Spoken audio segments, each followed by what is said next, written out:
Entonces comienzo con el tema de la grabación. Muy bien, ya estamos grabando, ¿verdad? Sí, Ahí sí. ok.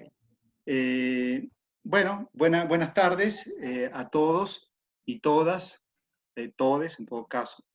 Eh, mi nombre es Daniel Medardo Ontivero y yo voy a estar a cargo de la materia Procesos Sociales de América en Ciencia de la Comunicación. También me acompaña Agustín Jiménez Morales, quien es el alumno adscripto ya desde hace varios años. Ambos, digamos, vamos a llevar esta idea de propuesta de lo que es Procesos Sociales de América en este contexto de la virtualidad. Así es que bueno, con toda la animosidad de que todos aquellos que han iniciado, digamos, este proceso de inscripción y de estar presente en las clases, o en esta clase en particular, puedan terminar al final su trayectoria, ¿no?, pensada tanto en el 2020 como en el 2021, ¿no? Como ya saben, en este caso, dado que las materias es cuatrimestral y en virtud del tema de la pandemia, va a estar dividida en dos partes. La primera es la que se inicia en el mes de noviembre hasta la primera semana de diciembre, y la otra, bueno, va a continuar el año que viene, ojalá en el marco de la presencialidad. Eso todavía no lo sabemos. Como ustedes muy bien saben, esta materia se llama Procesos Sociales de América, y lo primero que quiero decirles es, frente a las dudas o a las preguntas que han ido surgiendo, es que tradicionalmente esta materia se ha dictado en los días miércoles, en el horario de 18 horas hasta las 22. Para serles sincero, ese día nos dividimos en dos partes, ¿no? La primera parte es una clase teórica de 18 más o menos hasta las 20 horas, como está programada el día de hoy, y después de 20 a 22, 21 y 30 quizás, o depende de la naturaleza de los prácticos, se termina un poco antes. Entonces, si bien en términos formales, para que ustedes lo sepan, decimos de 18 a 22, no necesariamente terminamos en esa hora, en el contexto de una clase, podemos decir así, presencial. No sabemos el tiempo que ustedes le pueden dedicar para realizar el tema de los trabajos prácticos, quizás un poco más o quizás un poco menos, pero los prácticos se van a realizar de todas maneras en el horario de 20 a 22 horas. Eso es como para que ustedes lo sepan, porque alguien preguntaba, profesor, si se puede cambiar de día, no, o sea, tampoco el horario. Esto ya está estipulado tradicionalmente y así aparece en el cronograma de las actividades de la facultad, donde se designó un aula, donde hay un espacio físico también, cuando retorne el tema de la presencialidad. Así que bueno, eso en primer lugar, como para que ustedes lo sepan. Un aspecto que interesa también son los canales de comunicación. Eh, Vía WhatsApp, ya hay un grupo constituido. Si de repente hay alguien que falta sumarse al grupo de WhatsApp, lo pueden ir haciendo, ya se va a pasar, en todo caso hago pasar ahí el link a través del chat, como para que puedan también unirse a ese grupo. Se supone que es un grupo de WhatsApp donde solamente tiene un objetivo informativo o aclaratorio sobre algunos aspectos. En todo caso, los fines de semana, lo que vamos a hacer es desactivar toda posibilidad de participación y habilitarlo los días lunes ante cualquier tipo de pregunta. Entonces ahí tenemos un canal de comunicación que es a través del WhatsApp. La otra vía es a través del correo electrónico. Ya sea por WhatsApp o por Classroom, voy a colgar el tema del programa correspondiente, y ahí puse en ese programa dos correos electrónicos. El mío, ontiverodaniel@un.unsaeduar, que es el correo institucional. También tienen mi número de teléfono para que me escriban un WhatsApp de manera privada, por temas obviamente específicamente a la materia. Y también me atreví a poner el email de Agustín, Agustín Jiménez Morales, @gmail.com, y también está su teléfono, que ustedes también lo pueden encontrar en lo que es el grupo de WhatsApp. Entonces ya tenemos eh, el WhatsApp como manera o vía de comunicación, que puede ser como más dinámico. Tenemos el correo electrónico, alguien me escribió en el día de hoy preguntándonos sobre algunos detalles de la materia. también vía privada por teléfono, y también hemos habilitado una sala, un entorno virtual que es Classroom, ¿no? Nosotros preferimos utilizar Classroom porque nos parece como más, algunos dicen entre comillas más sencillo, bueno, es mucho más fácil de poder manejarlo, entonces es a través de Classroom donde ustedes van a poder acceder en principio a los trabajos prácticos, la propuesta de trabajos prácticos. Quiero que se entienda bien, en principio este de acá, el día de hoy, el práctico de hoy es individual, pero los próximos vamos a tratar de plantearlo de manera grupal. Esto porque la forma de pensar el tema de la bimodalidad o el tema de la virtualidad está pensado en términos de trabajo cooperativo, así que bueno, la idea es que lo trabajemos de manera grupal, siempre en el horario de clases, es decir, de 20 a 22 cuando se realizan los prácticos. Así es que siempre una semana antes, es decir, si hoy tenemos la clase teórica, mañana muy probablemente ya le esté colgando la próxima actividad que hay que desarrollarla, ¿no? Puede ser en el transcurso de la semana o para ser entregada, digamos, ese día miércoles. Habría que pensar, bueno, las actividades que pueden ser actividades cortas pensadas para ese día o actividades largas que están siempre en el Classroom. La idea del Classroom y de la participación en las diversas actividades tiene que ver con el hecho de que al final es fácil, nosotros emitimos una planilla donde salen toda la participación de ustedes en términos de trabajos prácticos. Entonces, podemos poner, si bien vamos a poner una calificación numérica, 60, 70, 80, 90, 100 a los prácticos, en realidad todo significa que están aprobados. Lo que más validez tienen va a ser el tema de las notas del parcial a efectos de la promocionalidad, porque esta materia va a tener dos condiciones, ¿no? O regular o promocional. Ahí ya vamos a hacer algunas aclaraciones respecto al tema. Entonces, para avanzar sobre esto, decimos que este programa está pensado para el año 2020-2021. Plan de Estudios 2005, la materia se llama Procesos Sociales de América, el régimen de cursado es cuatrimestral, se supone que lo vamos a hacer en 10 semanas, aunque hay dos de esas clases que van a ser destinadas a parcial domiciliario o virtual, ya vamos a ver cuál es la modalidad. Entonces, en principio tendríamos una totalidad de clases 6 horas semanales. Dijimos que, un detalle interesante es que este programa, la vigencia de este programa, solo es para aquellos que corresponden o pertenecen a la cohorte 2020, ¿no? Tenemos también, bueno, el responsable, como ya dije, el profesor Daniel Medarón Tivero, soy jefe de trabajos prácticos, soy profesor de historia, licenciado también en historia aquí en la Facultad de Humanidades. Tuve la suerte de abrir mi campo laboral en lo que es la carrera de antropología, donde junto con la que actualmente es la decana de la facultad, Catalina Bulubasic, nos dedicamos a dos materias que se llaman Procesos Sociales de América I y Procesos de América II.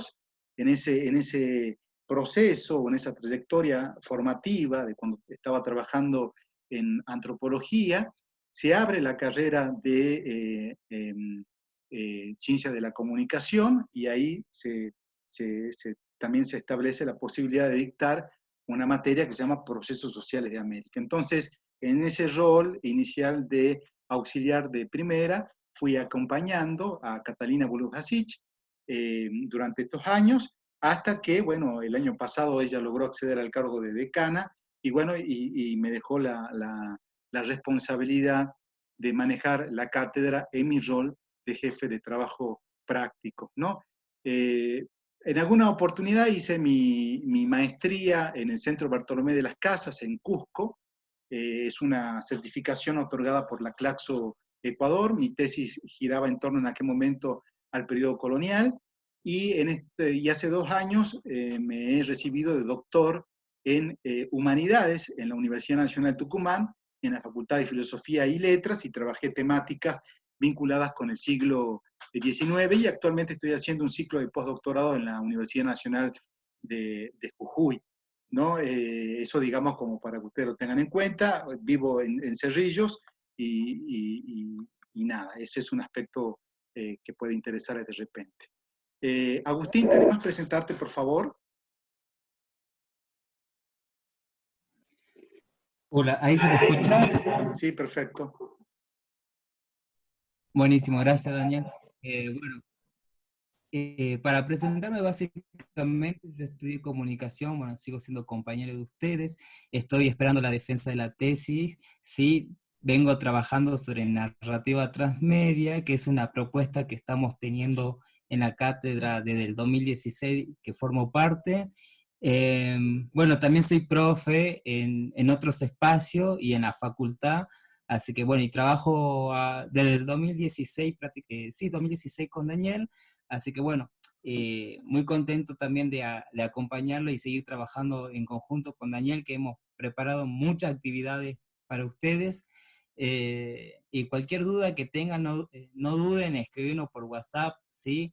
En el horario y en el tiempo que estipulemos, bueno, o si no también por la parte privada. Es una cátedra que es bastante accesible y le digo que del 100% de los estudiantes, el 98% promociona, así que ya con eso le digo todo. Pero acá le pedimos que cumpla con los trabajos, con las actividades y con cualquier actividad que le propongamos, así que ahí me saluda Jackie y algunos, veo caras conocidas, algunos ex compañeros míos, algunos chicos que lo he tenido cuando fui tutor del curso de ingreso, así que a la mayoría ya lo conozco, así que bueno, algo deben saber de mí. Bueno, buenísimo. Una cosa, Gracias Agustín. Agustín obviamente va a pensar o va a diseñar todas las actividades que tienen que ver con esta idea del trabajo cooperativo y plantear, digamos, principalmente el manejo de recursos vinculados con las TICs, que me parece que es muy importante y es un cambio o es una renovación por la cual atravesó la cátedra como para que no sea aburrida, digamos, ¿no? Entonces, el año pasado ya hemos tenido como experiencias vinculadas con el manejo de TICs. Así que bueno, eso es un aspecto que Agustín sabe mucho y que nos puede aportar de sobremanera. Dani, voy a hacer un paréntesis. Chicos, yo le voy a pedir que se renombre, ¿sí? Porque hay gente que me están diciendo, ya me mandaron por privado acá, que hay gente que se ingresó con el nombre de alguna agrupación y no corresponde. Le pido eso, ¿sí? Que seamos prudentes, responsables, ¿sí? En las clases, más que está siendo grabada y esto es un material para ustedes. Sí, yo ahora me voy a ir checando más o menos a ver. Hola, Agus. Perdón, Sí, disculpen que interrumpa, soy Jackie. Bueno, yo soy militante y franja morada y quería aclararle a los compañeros que, bueno, ninguno de nuestros militantes entra con la cuenta de la franja y acá hay una cuenta, no sé quién será la persona, no me parece gracioso, pero está conectado como franja morada, incluso comentó en el chat anteriormente. Ah, buenísimo. Sería entonces, en todo caso, propicio, Agustín, indicar a todos cómo se hace para renombrarse, ¿no? Tanto en un celular como así también en la computadora, ¿no? bien, Sí, profe, perdón que vuelvo a interrumpir. Sí, Eh, Quiero decir que no es ninguno de nuestros militantes el que está conectado. bueno, en sí, algún momento vamos a atravesar por un Gracias. proceso de filtrar gente que no corresponde con la materia, eh, ¿no? Porque no nos interesa esa cuestión. Es muy importante, obviamente, para la vida universitaria, pero en este caso estamos situados en un espacio de carácter académico, ¿no? eh, Entonces, está bien lo que dice Agustín, el tema de renombrarnos y de dar la cara, digamos, ¿no? En principio. exacto. Si bien no le pedimos que activen su cámara, no por ahora, porque no es la actividad, pero bueno, seamos responsables, seamos adultos y bueno, y llevemos este cursado como lo venimos haciendo desde hace muchos años con Daniel, con buenas satisfacciones, así que yo le voy a pedir eso. Yo de todas formas voy a estar filtrando, lo mismo cuando nos manden un mensaje de WhatsApp o por Facebook, por favor, con sus nombres reales, porque con ese nombre reales nosotros los conocemos y podemos hacer el seguimiento y su proceso, y en base a eso también nosotros cerramos las notas con el profe, así que ya vamos a hacer el filtrado. De todas formas yo voy a filtrar, si veo alguna gente media rara o media extraña, lo voy a sacar, cualquier cosa no escriben y lo volvemos a agregar, pero porfa, se renombra, puede ser, Sí, en algún momento pediremos como asistencia que pueden poner en el chat nombre y apellido, el email y todo lo demás, así en todo caso imprimimos y tenemos el tema de la referencia de quiénes son. Bueno, si me permiten avanzar con el tema de la presentación de la materia, entonces, como verán, esto me parece que es un aspecto muy importante a tenerlo en cuenta, dado que siempre a lo largo de lo que es la trayectoria de la materia están preguntando, profesor, ¿cómo hago para promocionar? Profesor, ¿tengo las condiciones? Etcétera. Entonces, en primer lugar, quisiera referirme al tema de las condiciones, fíjense, para regularizar la materia, ¿no? Aprobar, dice, el 70% de las actividades prácticas propuestas en los entornos virtuales. En este caso estamos hablando de las actividades que vamos a poner en Classroom. Dichas actividades tratan de, por ejemplo, encontramos un artículo corto, ¿no? Sobre un tema, justo el tema que estamos viendo esta semana.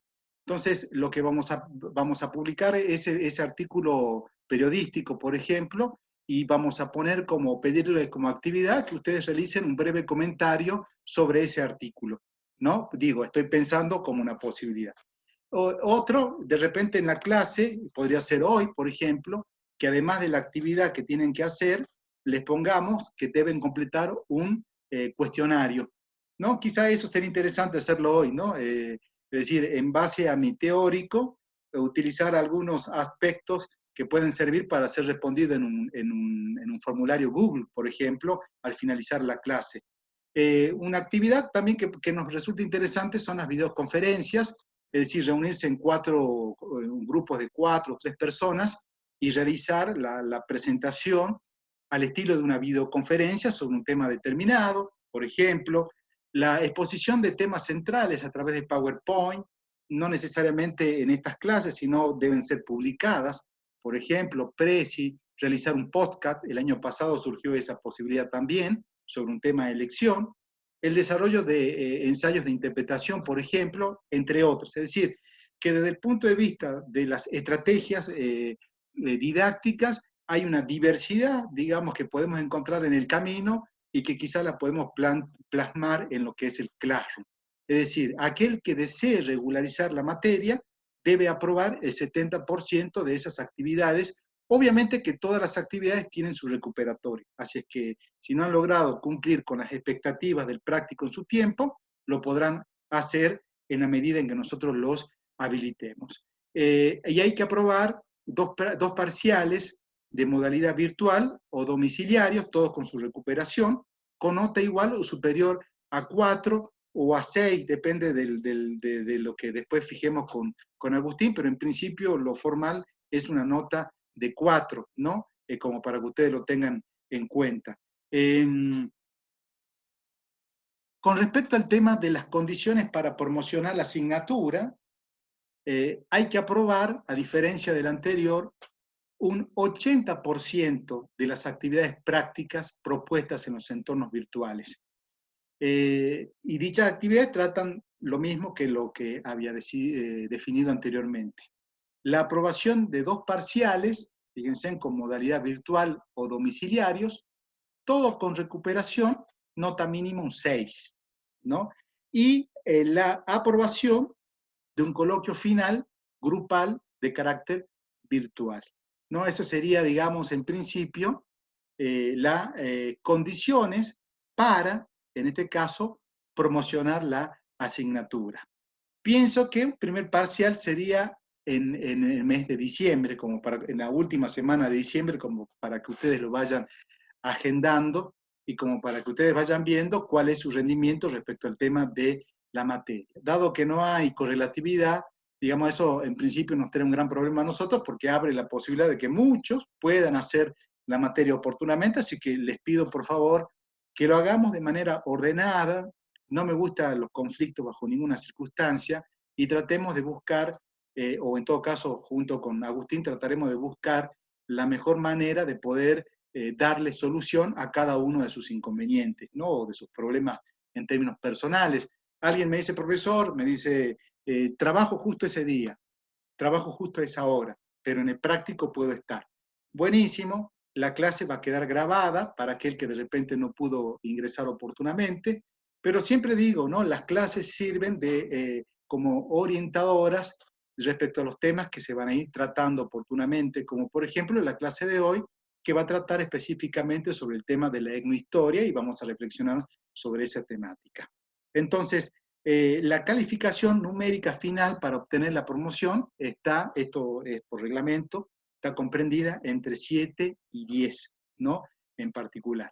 Así que bueno, en principio esas serían las condiciones para regularizar y para promocionar la materia.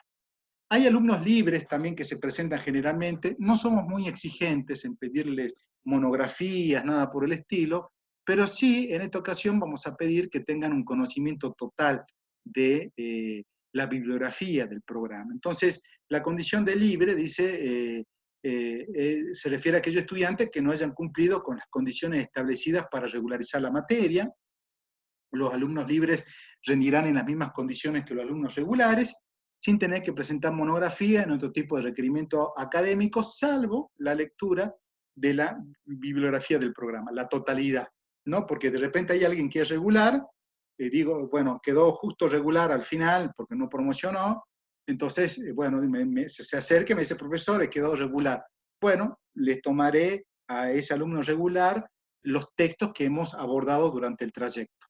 Mientras que al alumno libre le preguntaré sobre la totalidad del programa sin ningún tipo de, bueno, de condicionamiento obviamente, pero va a tener que tener un conocimiento sobre la totalidad de la bibliografía propuesta en esta ocasión. Ustedes se preguntarán qué es lo que vemos en esta materia, ¿no? Decirles así a manera de síntesis que es una materia que trata contenidos que en la carrera de antropología son tratadas en 2 materias, e inclusive en 3 materias en realidad. Proceso 1, procesos 2, y una materia optativa que se refiere al tema de la formación de los estados nacionales en el siglo XIX. Es decir, que es una materia que en términos cronológicos se extiende desde los 10.000 años antes del presente hasta la actualidad, ¿no? Es decir, que es toda una larga trayectoria que se puede, en principio, observar a través de la lectura, y obviamente que en ese intento de dar explicación de tantos años, ¿no? O de siglos, tratamos de ser sintéticos, ¿no? Y de elegir determinados tópicos que pueden resultarle de interés. Por ejemplo, en lo que se refiere a la última unidad, que es la que, bueno, Agustín no sabe, pero he agregado un texto que me parece muy importante, que es este de acá. Por ejemplo, Macuyasa Cruz Carlos escribió no sé, tuve la suerte de estar en su presentación del libro vía virtual, pero fue hace poquito, hace 6 meses o 7 meses. Él publica un libro que se llama, muy, muy pequeño por cierto, se llama En Bolivia no hay racismo, indio de mierda, apuntes sobre un problema negado, ¿no? Me parece que ese título está marcando en principio un aspecto muy actual, más cuando uno habla sobre el avance de la derecha en Bolivia durante esos años.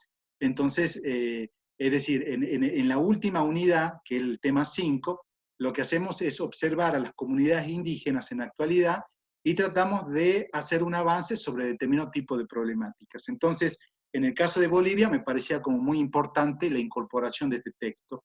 Pero también hay otros textos referidos a este tema número 4, que tiene que ver, por ejemplo, con la problemática mapuche, ¿no? Toda esta discusión respecto al tema de cómo se construye la alteridad alrededor del mapuche y todo lo que tiene que ver con el avance sobre el territorio de estas poblaciones originarias, digamos, si quiere. Entonces, de ahí tenemos como textos mirados, enfocados desde el punto de vista de los medios de prensa en la actualidad, y que, bueno, por ejemplo, tenemos a Trentini y Valverde, los nostálgicos del desierto, la cuestión mapuche en Argentina y los estigmas en los medios, y Van Dix Teun, los medios de comunicación en Chile, son parte del problema del racismo y no de la solución, ¿no? Entonces, hay cuestiones que se suceden en la actualidad, vistas desde el punto de vista de lo étnico y de la etnicidad, que se pueden explicar siempre y cuando uno se remonte hacia el pasado. Es decir, en el pasado o en esos procesos históricos, que uno lo puede situar en el proceso colonial o republicano, hay aspectos, digamos, si se quiere, como el tema del problema de la tierra, que hunden sus raíces en ese periodo, pero que continúan vigentes aún en la actualidad. Cuando uno habla sobre conceptos tales como procesos o proyectos civilizatorios, cuando uno maneja el concepto de civilización, por ejemplo, o el propio concepto de racismo que surge a finales del siglo XIX, son aspectos que perviven aún hoy en la actualidad, como ustedes pueden observar en el título de Carlos Macuyasa Cruz, y que pueden ser entendidos siempre y cuando leamos lecturas, ¿no?, del siglo XIX particularmente. Entonces, de ahí es que esta materia, les muestro en principio lo que se puso como fundamentación acá, y objetivo de la propuesta, dice, tomando en cuenta el desarrollo de la etnohistoria y sus perspectivas teóricas y metodológicas, la asignatura propone un abordaje de los procesos sociales de América a partir de la interrelación entre antropología, entre historia y antropología, ¿no? Aquellos que han podido de repente leer el texto, seguramente la gran mayoría lo ha podido realizar a la lectura. Decimos, bueno, que la etnohistoria resulta de la interrelación de ambas disciplinas, ¿no? Como que estas dos son como las más importantes dentro de esa idea interdisciplinaria de la etnohistoria. Esta interrelación, dice, resulta imprescindible al considerar que es necesario contar con una diversidad de enfoques y estrategias para reconstruir, a través de la formulación de modelos explicativos, los principales problemas del desenvolvimiento de los pueblos andinos y su relación con el Estado durante más de 500 años, ¿no? Y obviamente que la asignatura, creo que es un objetivo muy importante, propone contribuir a la formación de los comunicadores, ya que el abordaje del largo periodo histórico es una oportunidad para introducir en clave de situación actual las nociones vinculadas a la diversidad cultural y a la interculturalidad, cuestiones en debate aún en la era de la globalización. Entonces, a partir de eso tenemos como objetivos específicos, solo leo algunos, dice, a partir de los datos que brindan las fuentes históricas documentales post-conquista, acceder a la dinámica de los procesos sociales y a las configuraciones culturales andinas al siglo XVI, en víspera del proceso de conquista.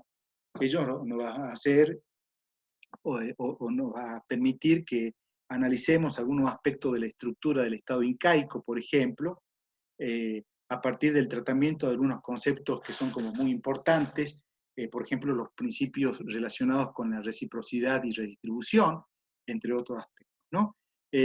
También la idea es, dice, captar la complejidad de las estructuras socioculturales de los estados precolombinos. Haremos como una breve referencia sobre el desarrollo sociocultural previo a través de una clase teórica, y bueno, y después nos vamos a dedicar al periodo colonial. Fíjense, rápidamente pasamos al periodo colonial, donde analizaremos algunas de las estrategias indígenas utilizadas por esto frente al sistema colonial, ¿no? También vamos a discutir acerca de la posibilidad de existencia de una historia contrahegemónica o la reconstrucción histórica en base a metodologías alternativas, y vamos a abordar desde la perspectiva de la antropología y de la historia social las cuestiones originadas en los procesos sociales del periodo colonial y republicano, es decir, vamos a analizar lo que es el siglo XIX particularmente. Haciendo una relación sobre el tema del programa, como habrán visto anteriormente cuando hablé del tema 5, se divide en 5 unidades, podríamos decir.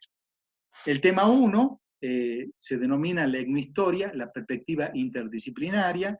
Lo acoté muchísimo, ¿no? Este tema 1 tiene solamente 2 clases, donde vamos a tratar de encontrar una definición de etnohistoria, cuál es el objetivo, cuál es la evolución de la etnohistoria, digamos, se quiere, pero simplemente a través del uso de conceptos, adquisiciones teóricas y problemas metodológicos, relaciones disciplinarias, las fuentes, datos y testimonios, ¿no? Hice un recorte de la bibliografía. En mi caso, hoy tomo a De Roja José Luis, ¿no? Definiciones de etnohistoria, y que lo voy a dejar como bibliografía ampliatoria para que ustedes puedan, y ahí habría que pensar, en todo caso, Agustín, en alguna actividad como para que ellos puedan encontrar su propia definición de etnohistoria, la cual la van a tener que defender oportunamente en lo que es el coloquio final.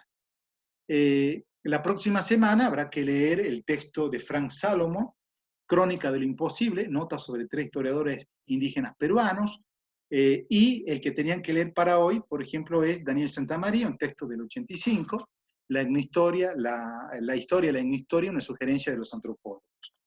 El tema 2, vamos a partir de una clase teórica donde analizamos el desarrollo sociocultural de los pueblos en el mundo andino, vamos a centrarnos particularmente en la experiencia del Estado incaico.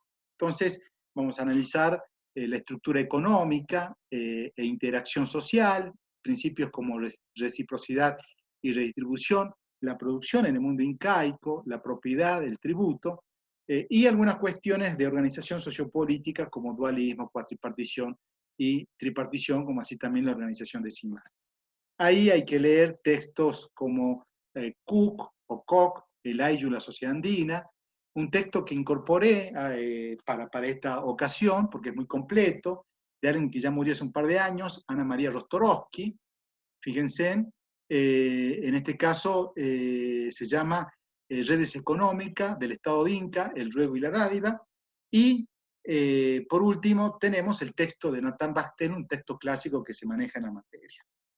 El tema 3 habla ya sobre el sistema de dominación colonial, habla sobre la complejidad del contacto en los diversos escenarios americanos, el debate sobre la esclavitud indígena, que es un aspecto que lo voy a retomar en un teórico, y ustedes van a tener que leer la desestructuración del Estado incaico, ¿no? El indio como categoría tributaria, resistencias, adaptaciones y estrategias indígenas, y características del siglo XVIII, los movimientos sociales andinos, causas y consecuencias. De ahí seleccioné 3 textos que me parecen como que son sintéticos, pero que sirven para la comprensión de lo que es el siglo, en este caso, el periodo colonial. Bonfil Batalla, el concepto de indio en América, una categoría de la situación colonial.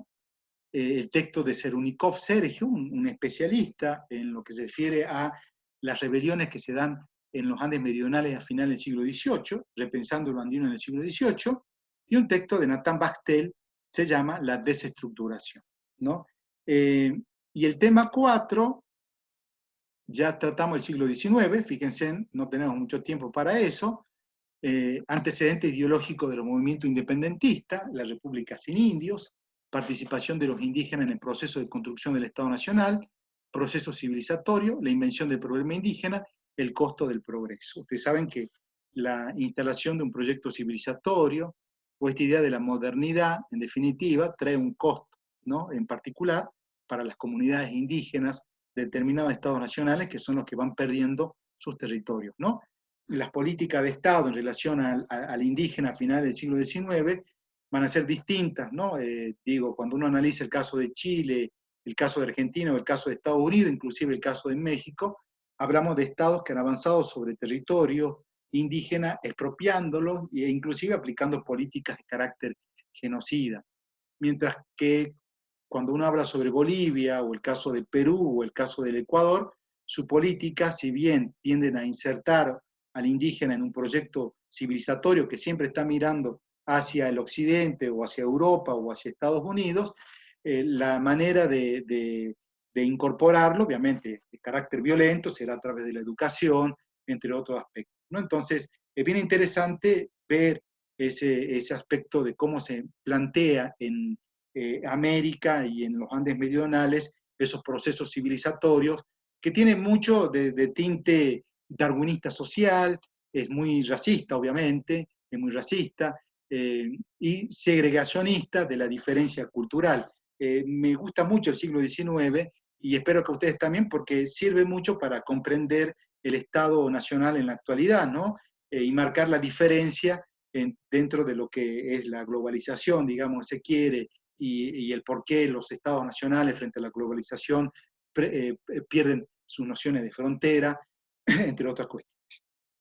Entonces ahí vamos a leer el texto de Bartolomé, un texto que voy a introducir, que es nuevo, de Brooke Larson, que hace en una introducción a un libro que se llama Indígenas, élites y estados en la formación de las repúblicas andinas, y Pinto Rodríguez, se llama El costo del progreso, la exclusión del pueblo mapuche, que es un texto que sirve para entender en términos de continuidad lo que está sucediendo actualmente con los mapuches, tanto en Argentina como en Chile, ¿no? Y la unidad 5, que ya les mencioné anteriormente, el movimiento indígena como proyecto político en la actualidad, tierra, autonomía y democracia, el Estado plurinacional, reflexión en torno a la pluriculturalidad, a la multietnicidad y a los derechos colectivos, nuestros nuevos procesos de construcción nacionalitaria, que los aborda Miguel Bartolomé, medios de comunicación y pueblos indígenas, ¿no? Entonces, eso es, en principio, el programa de nuestra materia que ustedes van a cursar en pocas clases, pero tratemos de que sea intensas, no solamente en términos de teoría, sino también en términos de actividades prácticas, digamos, si quiere. Entonces, ¿qué tal? ¿Alguna pregunta? La pueden hacer vía chat. Dani, hay Sí. varias, pero respecto al trabajo práctico, al primero que dejaste como actividad, y bueno, también respecto a la biografía, si va a quedar en alguna fotocopiadora. No sé si las fotocopiadoras están habilitadas formalmente en lo que es la facultad, Lo que pueda, pero lo podríamos que ver pueda. algunas en el centro, ¿no? Sí, de todas formas, para la otra materia en la que estoy, nosotros hemos mandado u- una carpeta Drive a la fotocopiadora y bueno, pero yo tengo que saber la cantidad de estudiantes o mandarle, estos son la lista de estudiantes y la fotocopiadora de humanidades se encarga de dejarla en el centro o en la universidad. Ahí Mm, van a tener que arreglar ellos personalmente, pero bueno, esa sería una opción, pero hay que bueno, saber la cantidad de estudiantes, bueno, que me avisen por privado y bueno, lo arreglamos. sí, habría que en realidad armar la cartilla porque la que teníamos ya no existe o está en otra fotocopiadora, entonces se entorpece el tema, pero sí podríamos, hay una fotocopiadora puede ser en la Santiago del Estero y Balcarce puede ser, justo en una esquina. Tres Reyes, sí, sí, sí. Sí, ahí puede ser también, podría ser, no sé, y en otras donde se diga, pero bueno, eso podemos avanzar esta semana para tener la cartilla lista y mandarlo a través de lo que vos decís y que se comprometan a comprarla, ¿no? Ya eso ya se nos escapa a nosotros. Exacto. Sí, de todas formas, vamos revisando, durante la Bueno, semana, a ver qué medida tomamos sobre eso. Y bueno, respecto al tema del tratar, práctico del día de hoy, ya antes de ir finalizando, vamos a analizar algunos aspectos, algunas consideraciones como para que quede claro y ustedes puedan desarrollar el práctico en términos normales, digamos, ¿no? Entonces, eh, vamos con lo que le estoy presentando ahora, que es un teórico, medio aburrido, así que vamos a tratar de hacerlo como interesante en principio. Eh, yo les voy a pedir en alguna oportunidad, inclusive en el coloquio, una definición de etnohistoria, ¿no? Digo, bueno, para que lo tengan en cuenta, digo, bueno, desde su punto de vista, eh, ¿no? Defina etnohistoria. Entonces, ustedes van a tener que tener un criterio como para poder establecer una definición desde, obviamente, de su punto de vista. Esto viene a colación respecto a esto que les menciono. Ahí está. Ahí está. Esto que Rojas, en un libro que él escribe, que se llama La etnohistoria de América, los indígenas protagonistas de su historia, ¿no? Él es un español, él intenta o él realiza una serie de análisis sobre el tema de la definición de etnohistoria. Entonces él dice que, como pueden ver ustedes ahí, las definiciones dependen de los criterios utilizados para su elaboración, ¿no? Eh, Uno dice, profesor, ¿y cuáles son esos criterios? ¿No? Bueno, hay criterios en términos metodológicos, hay criterios que tienen que ver con qué tipo de fuentes utiliza el etnohistoriador para hacer etnohistoria, digamos en este caso. Los criterios, muchos también tienen que ver en principio con el momento en el cual fue definida la etnohistoria, es decir, los conceptos que surgen en la década del 60 y 70 obviamente no tienen nada que ver con los que aparecen en estos últimos tiempos, de un concepto de etnohistoria, por ejemplo, que se refiere a la confluencia interdisciplinaria de la historia y de la antropología, ha pasado mucho, digamos, mucha agua bajo el puente, ¿no? En esta oportunidad. Entonces, si ustedes me salen con eso, bueno, digo, es una definición simple, ¿no? Es muy esencialista, digamos, más cuando uno analiza la etnohistoria en la actualidad. Entonces, los criterios, concluye el amigo Rojas, a partir del cual se define la etnohistoria, son elegidos por los que la definen, los definidores, digamos, en esta cosa. Entonces, la variedad de las definiciones crece alrededor de dos ejes: las disciplinas de procedencia y el momento de la definición, tal cual como lo señala anteriormente. Y ustedes preguntarán, bueno, profesor, ¿cuáles son las disciplinas, ¿no? Disciplinas de procedencia? Entonces son dos, digo, tal cual como lo dice Santa María, ¿no? En su texto. Por un lado tenemos, eso obviamente es para discutir, pero por un lado tenemos la historia, es decir, que podemos decir, la etnohistoria es una rama de la historia, porque utiliza fuentes escritas, y porque el sujeto de la historia, que analiza la etnohistoria, es decir, los indígenas, es similar al objeto de estudio de la historia en esta oportunidad. Obviamente eso lo vamos a ir aclarando un poquito más adelante. Entonces, o también podemos decir que la etnohistoria es, en este caso, una rama de la antropología, en la medida en que utiliza el método antropológico que es la etnología, ¿no? Y también en la medida en que la etnohistoria, al igual que la antropología, estudia el otro social o el otro cultural. En este caso, el otro cultural que fue dominado por un pueblo europeo, como el tema de los castellanos, o el tema de los portugueses en el Brasil, o el tema de ingleses o de franceses en lo que actualmente es Norteamérica o Canadá. Entonces, vuelvo a insistir en esto como para concluir esta primera partecita de la filmina, es que van a encontrar ustedes una diversidad de definiciones, no hay una correcta, todo depende, digamos, del criterio de quien la define y desde qué punto de vista, digamos, gira la definición. Entonces, una definición puede ser aquella pensada por un antropólogo, que utiliza el método etnológico y etnográfico, o puede ser, los menos, digamos, un historiador que intente dar una definición de lo que es la etnohistoria. Entonces, y el momento de la definición es muy importante porque no es lo mismo una definición como la que vamos a ver surgida en la década del 70 que una que surge allá en el siglo pasado, pero a fines del siglo pasado, en la década del 90, o una en la actualidad. Me parece que ese es un tema muy importante como para tenerlo en cuenta. Todavía no analizamos mi historia, así que tampoco ¿no? Saquemos conclusiones sobre esto, pero me parecía como muy interesante tenerlo en cuenta. Rojas dice, cuando ustedes lean el texto, que originalmente la etnohistoria fue definida como la historia de los pueblos ágrafos. Para aquellos que, bueno, yo entiendo que todos eh, entienden que es ágrafo, ¿no? Son pueblos sin escritura, digamos, ¿no? Entonces dice, originalmente la historia fue definida como la historia de los pueblos ágrafos, realizada a través de los testimonios legados por otros pueblos, ¿no? Dado que estos pueblos no tenían escritura, en el caso de los indígenas, por ejemplo, particularmente en el siglo XVI, llegaron los españoles a través de las crónicas, a través de diferentes tipos de escritos, fueron levantando información y comenzaron a escribir sobre ese otro cultural que no tenía escritura.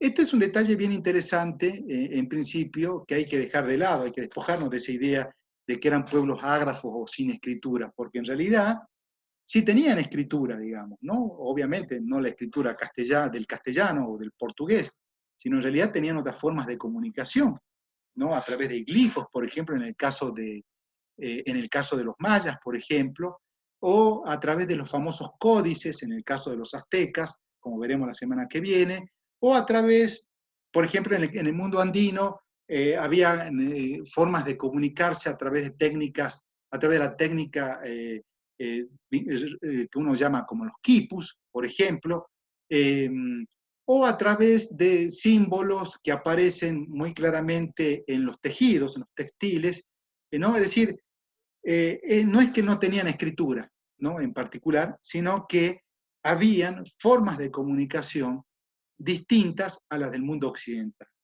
Y además, por otro lado, también esta definición uno la puede dejar de lado en el sentido de que estos pueblos ágrafos, digamos, una vez, en el caso de los Andes meridionales, con la presencia del castellano, comenzaron inmediatamente a aprender el castellano o el latín, ¿no? Y también decirles que en el caso de los Cherokee, por ejemplo, diseñaron un sistema de escritura a finales del siglo XIX, que si bien no ha prosperado, pero en definitiva, ¿no? Es un sistema de escritura que nos hace pensar que en realidad este concepto no es un concepto adecuado, ¿no? Como primer concepto. Me acuerdo de Eric Wolf, de un texto que se llama Los pueblos sin historia, ¿no? Es decir, la inhistoria también puede ser definida como la historia de los pueblos sin historia. ¿Por qué? Porque cuando analiza, ¿por qué? Porque Wolf analiza particularmente los grupos étnicos de la África que se caracterizan principalmente por el tema de la tradición oral, ¿no? La historia y otros aspectos son transmitidos de generación en generación a través de la vía oral, no hay escritura. Ahora, si uno mira la historia como disciplina, tenemos que esta particularmente se utiliza como fuente el documento escrito. Entonces, desde el punto de vista de la historia, se ha definido, digamos, la cronología histórica en lo que se llama la prehistoria y la historia, ¿no? El punto de referencia del el tiempo histórico, digamos, se quiere, es la invención de la escritura con, en este caso, los súmeros, ¿no?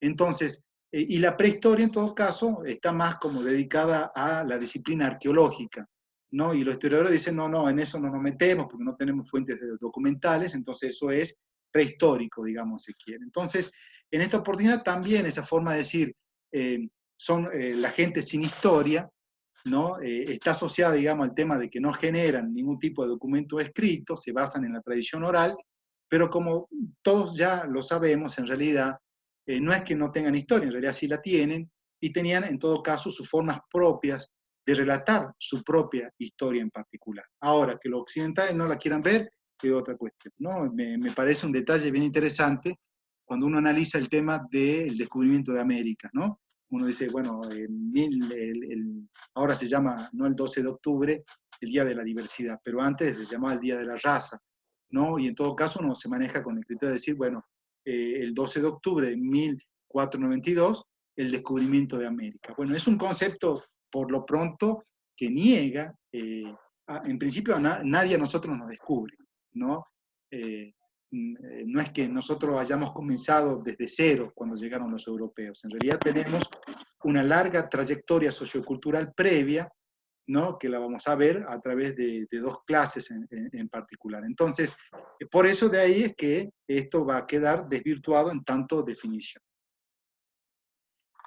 También tenemos una definición que podemos llamar una definición enciclopédica, fíjense, que dice, la etnohistoria es el estudio de cualquier pueblo indígena, ¿no? Antes y después de su contacto con Europa, mediante la utilización de fuentes arqueológicas, orales y documentales, junto con el sistema conceptual y los modos de conocimiento de la antropología cultural y social. Hay muchas cosas para mencionar respecto a este concepto. Digo, la etnohistoria no estudia a cualquier sujeto histórico. ¿Estamos de acuerdo? En el principio está estudiando a los pueblos indígenas, aquellos que no han tenido contacto con la civilización occidental, digamos, se quiere, en un contexto determinado. Estoy hablando en un contexto, un contexto previo a la conquista llevada a cabo por los europeos en América, ¿no? Digo, la etnohistoria se dedica del estudio del otro social y de su sistema cultural, tratando de reconstruir ese pasado previo a la presencia del europeo en el continente americano y también momentos posteriores a ese periodo. Es allí donde particularmente se va a concentrar, digamos, en este caso, la disciplina etnohistórica. Y lo que le interesará, ya lo vamos a ver particularmente, tiene que ver con ese contacto cultural, ¿no? Que llevará a procesos de transculturación, a procesos de resistencia, ¿no? Entonces, la etnohistoria va a jugar un papel muy importante en ese contexto. Entonces, acá también hay otro aspecto para mencionar y que me parece que es muy importante. Dice, mediante la utilización de fuentes arqueológicas, orales y documentales, ¿no? Acá también, como si ustedes lo van a notar en particular, también lo dice Daniel Santamaría, la etnohistoria es una disciplina orientada hacia la interdisciplinariedad, es decir,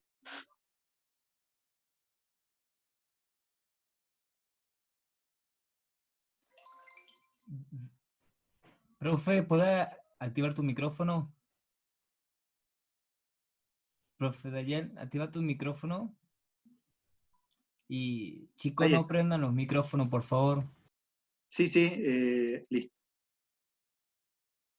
Ahí volvemos. Entonces, le digo, cuando uno habla sobre una historia, usted automáticamente ahí al costado pongan que es una disciplina que se caracteriza por la interdisciplinariedad. ¿Esto qué significa particularmente? Significa que utiliza el andamiaje metodológico de otras disciplinas. Esto casi lo sé de memoria, ¿no? Utiliza el andamiaje metodológico de otras disciplinas. Las dos principales, obviamente, son la antropología y la historia. Cuando uno habla sobre la metodología de la historia, obviamente que esta está asociada al manejo del documento escrito. El método se llama la heurística, y que implica todo un proceso de crítica del documento. Eso, digamos, el tema del manejo del documento escrito es propio, en este caso, de la disciplina histórica. Y el método de la antropología es la etnología, que se encarga particularmente del estudio de los sistemas culturales de los pueblos contemporáneos, los pueblos indígenas en el mundo actual, ¿no? Se encarga, como veremos, del estudio, ya dije, del sistema cultural, del sistema de creencias, del sistema de parentesco, del sistema de tenencia de la tierra, ¿no? En la actualidad. Ese es el método de la antropología, ¿no? Que estudia los pueblos indígenas en la actualidad, no en el pasado. Y hay un detalle como para traer la colación sobre esto, es que mientras que la disciplina histórica le da el tinte de diacronía, ¿no? A los estudios sobre la sociedad del pasado, diacronía digo, ¿no? Darle un marco temporal, una cronología. En el caso de la antropología y su método, ¿no? Relacionados con las culturas indígenas de la actualidad, son más que otra cosa estudios sincrónicos, es decir, no contempla el tema de la temporalidad. Ahí está la gran diferencia entre lo que es la historia y la antropología. Y que va a encontrar una diferencia respecto al tema de la etnohistoria, que ya la vamos a mencionar. Pero también tenemos, como otras disciplinas que aparecen en el camino y que nutre a la etnohistoria en términos metodológicos, tenemos la arqueología, por ejemplo, que estudia los vestigios materiales y a partir de allí se hace una inferencia sobre ese tema. Tenemos también la lingüística histórica, como así también el tema de la sociología. Es decir, ¿no? La etnohistoria se nutre de diferentes tipos de metodologías de otras disciplinas, la cual la hace multidisciplinar. Y hay una primera conclusión. La etnohistoria no tiene su propio método de investigación, no tiene su propio método. ¿No? Ese es un detalle como para tenerlo en cuenta. Y también, no sé si lo voy a volver a decir más adelante, tampoco tiene su propio objeto de estudio, ¿no? Porque el objeto de estudio, que se refiere al otro cultural o a los indígenas, depende del marco teórico, o pertenece a la historia o pertenece a la antropología. Si miramos los pueblos indígenas en la actualidad, será propio de la antropología. Si miramos en este caso, los pueblos indígenas en el pasado, será propio de, en este caso, la historia.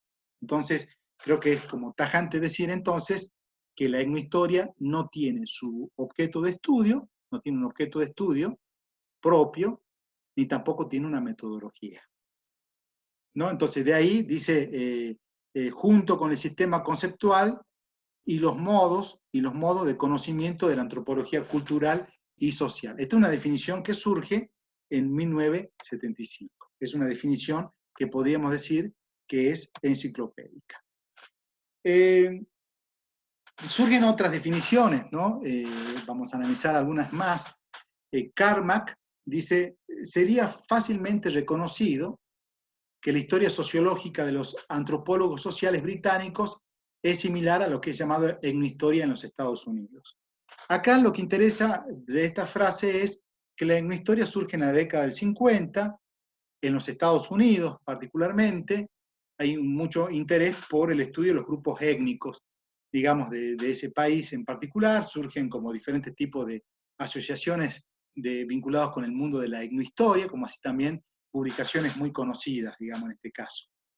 En ambos casos, ¿no? Tanto estos de la historia sociológica, ¿no? Como estos etnohistoriadores norteamericanos, usan documentos para escribir la historia de un grupo, ¿no? Para reconstruir la cultura o la organización social de grupos extintos y para verificar cuestiones teóricas sobre estructura y función.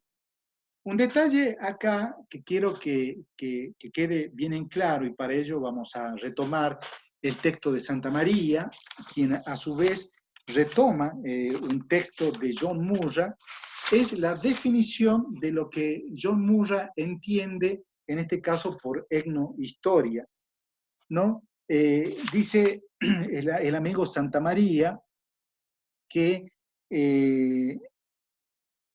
a ver si lo encuentro por acá,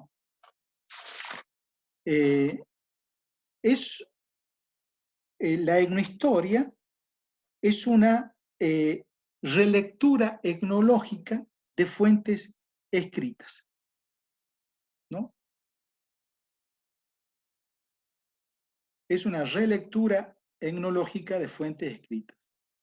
O en todo caso, si quieren poner ustedes, una lectura etnológica. Dice que debe complementarse con el aporte pluridisciplinario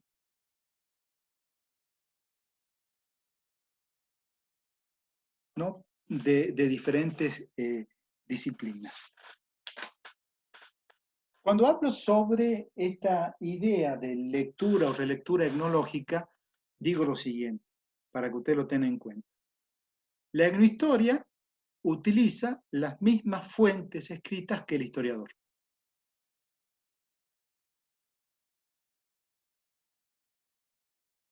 ¿Cuál es la diferencia? ¿Cuál es la diferencia, digamos, no? Las preguntas que el etnohistoriador le hace al documento. El historiador, la pregunta que le hace al documento es de un historiador. Mientras que en el caso de el etnohistoriador, las preguntas surgen de la antropología. O sea, son preguntas de carácter antropológico, cuyo interés no tiene nada que ver con el interés del historiador. El historiador está interesado en la cuestión política, el historiador está interesado en la cuestión económica, también en la cuestión social. Pero el antropólogo está más interesado en la cuestión relacionada con los sistemas culturales, como les dije, en el sistema de creencia, parentesco, en muchos aspectos que ya vamos a ver enseguida. Entonces, hay como dos elementos fundamentales de la etnohistoria que surge a partir de lo que reflexioné anteriormente. Por un lado, el uso de la teoría antropológica y del método etnográfico, el método etnológico, digamos, en este caso, que es propio de la antropología. Y la otra cuestión es tener como objeto de estudio a los pueblos bárbaros, en sentido griego clásico, digamos, ¿no? Esos pueblos que están fuera de un proyecto civilizatorio, ¿no? En esta oportunidad. Siempre me parece interesante hacer alusión al tema de ese otro cultural, ¿no? ¿Quién es ese otro cultural? ¿No? En este caso, que conocemos con el nombre de indígena, ¿no? Y siempre lo miro desde el punto de vista de su concepción respecto a los vínculos que tienen con las deidades, ¿no? Yo, católico, tengo la idea de Dios, o la noción de Dios, que no sé dónde está, sé que está omnisciente, omnipresente. Me lo puedo imaginar, ¿no? Y en todo caso, es una cuestión de fe que hace que sea indiscutible su presencia. Sabemos que Dios está ahí y que está orientando nuestras vidas de alguna manera. Sabemos que hay un cielo que está, no sé, arriba, y sabemos que hay un infierno que está abajo, ¿no? Y que inclusive cuando nos morimos nos vamos al cielo o al infierno, al purgatorio, ¿no? Todo tiene que ver con una idea occidental de abstraer esa idea, ¿no? Respecto a nuestra relación con las deidades. Lo cierto es que Dios, la Virgen, salvo a través de las imágenes y todo lo demás, no conviven con nosotros en el marco de la temporalidad, digamos, y en el marco espacial. Eso es totalmente diferente a la forma de pensar del hombre y de la mujer en los Andes, ¿no? De los hombres y de la mujer en el mundo andino. Quienes, a diferencia del mundo occidental, o del hombre que se sustenta en el pensamiento de la religión católica o cristiana, en este caso hay que decir que ellos sí conviven con sus deidades, ¿no? Y ustedes dirán, bueno, profesor, ¿cómo es eso? ¿No? La Pachamama, que está, uno ve a la Pachamama, la Madre Tierra, al Sol, la Luna, al Venus del amanecer, al Venus del anochecer, a los Apus, que son las grandes montañas, a los Puquios o manantiales, a las Huacas, ¿no? Que tienen como un sentido de religiosidad, que puede ser una roca, por ejemplo, una piedra, entre otras cuestiones. Ellos, digo, los hombres y las mujeres de los Andes, conviven con sus propias deidades. Entonces, esa sería como una característica propia, digamos, de ese otro cultural que marca obviamente la diferencia respecto a, en este caso, al occidental. Imagínense ustedes en aquel momento, cuando Colón llega a la Española, lo que actualmente es República Dominicana y Haití, esas islas paradisíacas. Bueno, en principio, cuando él llega allí, se enfrenta obviamente con un paisaje paradisíaco y con gente desnuda, ¿no? Entonces, lo primero que él hace, teniendo en cuenta su mentalidad de hombre del medioevo, que pensaba que el paraíso estaba en la tierra y ubicado hacia el oriente, dice, lo primero que piensa es que había llegado al paraíso. Y que esos hombres y mujeres desnudos, eran, en principio, los descendientes de Adán y Eva. Entonces, la primera manera de construir la alteridad, de construir ese otro, fue, obviamente, o estuvo supeditado al pensamiento cristiano, ¿no? En este caso.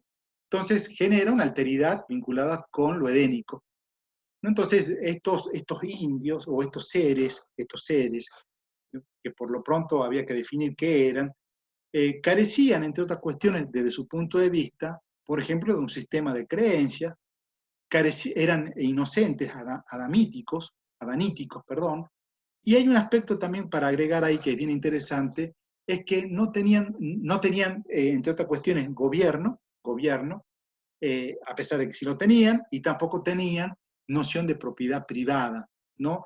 Esa idea de noción de propiedad privada que es propio del mundo occidental es un aspecto que va a permitir marcar la diferencia en el siglo XIX, digamos, se quiere, y el tema de la noción, de no tener noción de propiedad privada, pero sí tener noción de propiedad colectiva, va a aparecer como un obstáculo para intentos de parte de los estados nacionales del desarrollo de un capitalismo agrario, ¿no? Es bien interesante ver entonces cuáles son las características de este otro, ¿no? De este otro considerado como bárbaro, digamos, si quiere.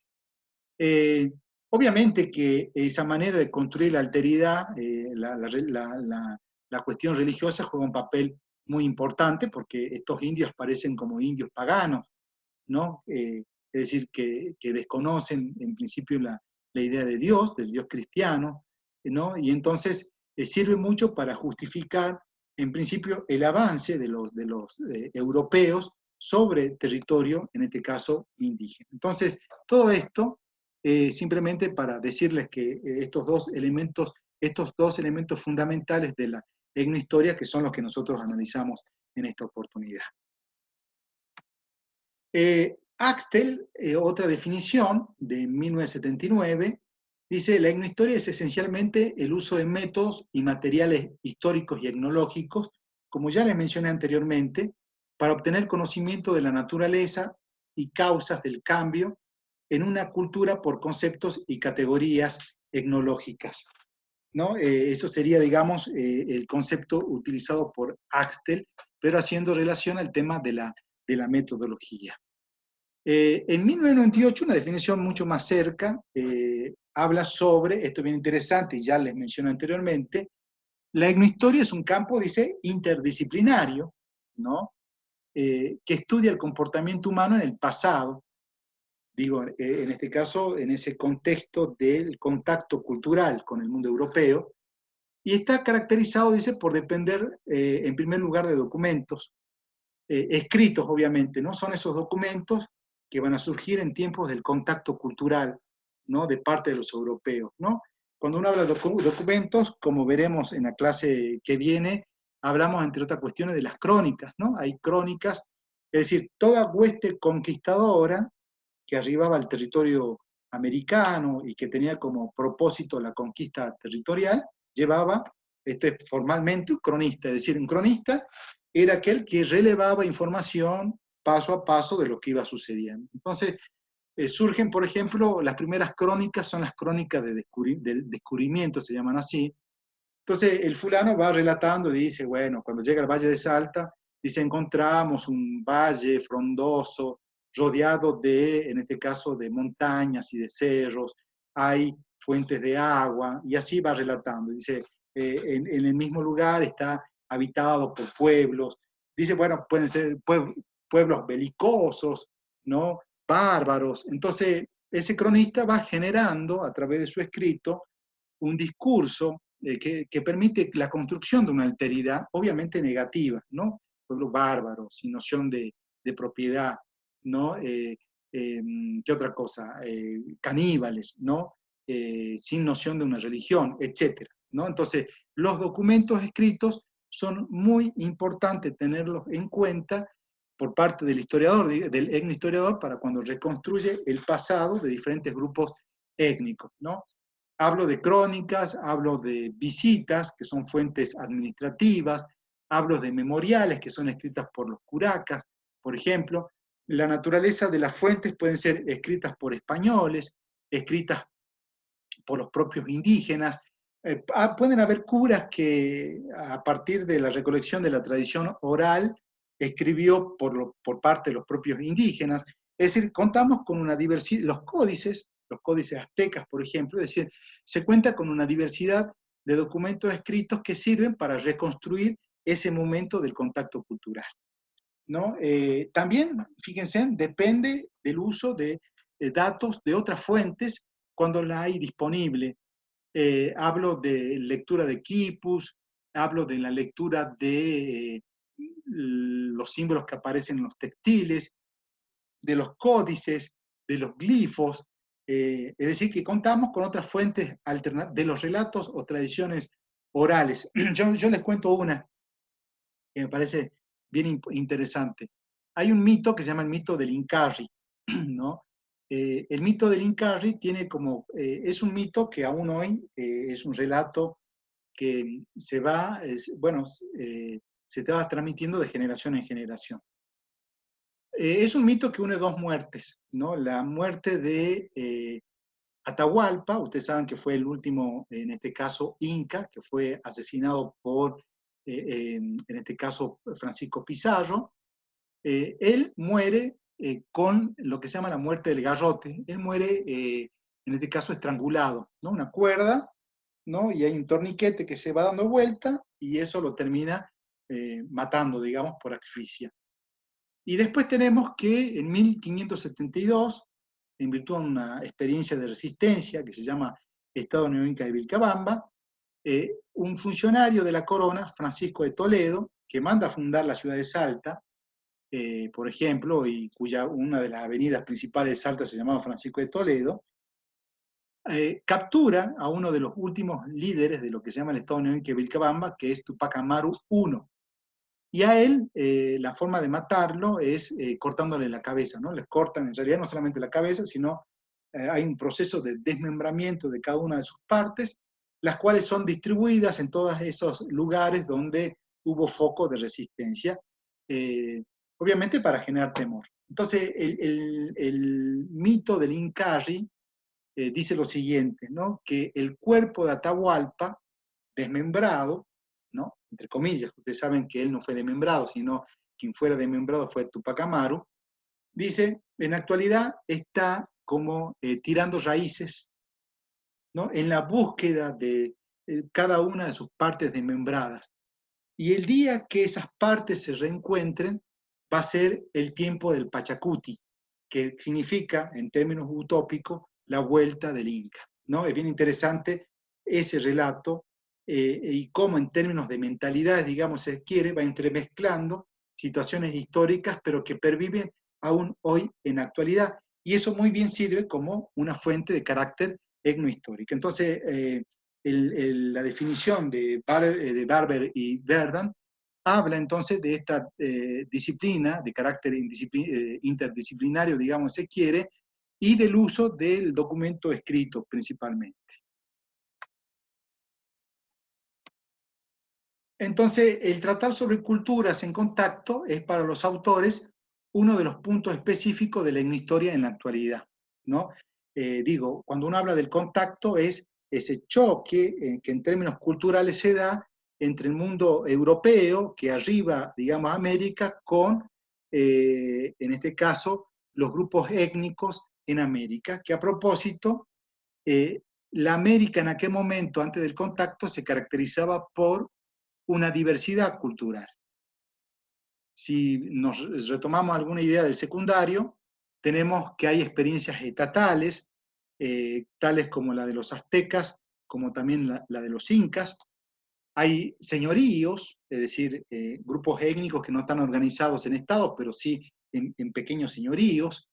Hay grupos de cazadores y recolectores, como así también de cazadores. Hay grupos de horticultores, es decir, nos encontramos con una diversidad de grupos étnicos organizados de manera distinta a lo largo de lo que es el territorio, en este caso americano.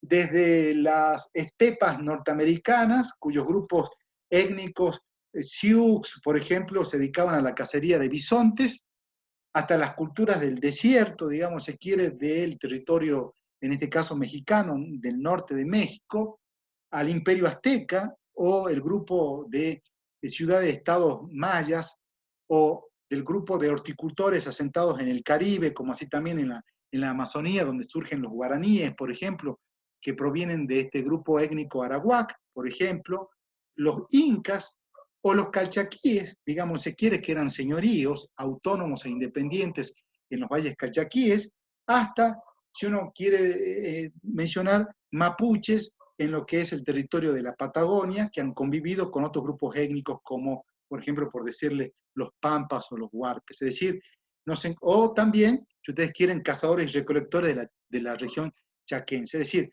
esa es la diversidad cultural en la que se encuentran particularmente los, en este caso, europeos, cuando arriban a nuestro territorio. Y obviamente se produce ese choque cultural, principalmente porque quienes nos conquistan a nosotros,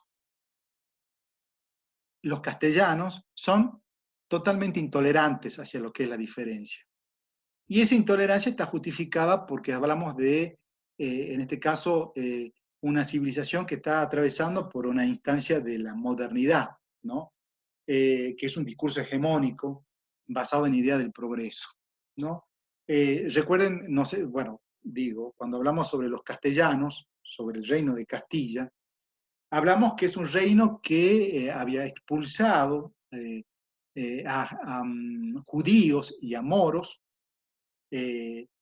y obviamente intolerante contra esa diferencia en términos culturales, digamos, se quiere, ¿no? Un pueblo, el castellano, religioso, defensor de lo que es la idea cristiana, digamos, se quiere, tanto así que la justificación, en este caso de la conquista, se da porque Dios y la Virgen María lo ha querido de esa manera, en principio, hay todo ese choque cultural también se da en términos, digamos, se quiere, religioso. Por ejemplo, una deidad muy conocida en los pueblos del interior es San Santiago, por ejemplo, que en la península ibérica, en tiempo de la reconquista española, era Santiago Matamoros. Si ustedes buscan en internet, en Google, Santiago Matamoros, verán a San Santiago y bajo sus pies un moro, ¿no? Lo verán por su vestimenta, por su túnica. Y el Santiago Mata Indios, que es el mismo Santiago Matamoros, pero que parece que hubiera tomado un barco y que llegó a América, se transforma en Santiago Mata Indio y verán que bajo sus pies ya no hay moros, sino hay un inca. ¿No? Es bien interesante todo ese proceso de choque o contacto cultural que se da, digamos, en ese contexto, digamos, del siglo XVI. Millones, uno más próximo, señala que la etnohistoria se ha complejizado, ¿no? Incorporando elementos de distintas ciencias de acuerdo con las necesidades e intereses de cada uno. Esto es lo que le decía, ¿no? Decir que la etnohistoria resulta de la confluencia de dos disciplinas tan solo, digo historia y antropología, no es suficiente en la actualidad, ¿no? En realidad depende también del andamiaje metodológico de otras disciplinas, y en este caso Millones nos trae a colación esa cuestión. Bueno, acá voy a dejarles, en principio, ¿qué hora es? Ya me fijo la hora. 19:33. Quiero avanzar 10 minutitos sobre otro texto que leí también para esta ocasión, que también les voy a colgar en Classroom para que ustedes lo tengan, que es de Luis Barjau Martínez. Él escribe un artículo que se llama, a ver si tengo acá una...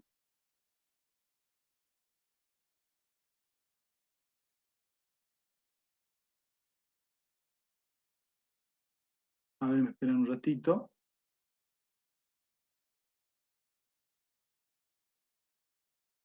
Él tiene un artículo que se llama La etnohistoria, reflexiones y acotaciones en torno a su definición.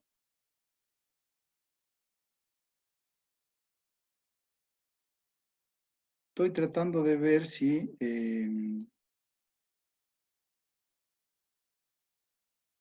¿cómo hago para abrir una pantalla? Una pizarra. ¿Vos me la podés habilitar? Bueno, a ver.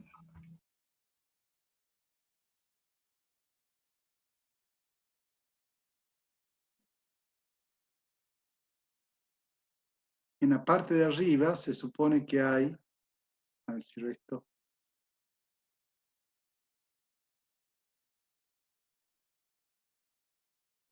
Se puede, si no, directamente lo abro de un PowerPoint. ¿Mm? Sí, abrirlo directamente de un PowerPoint, así. Bueno, así yo, a ver, saco esto y comparto un PowerPoint que tengo acá.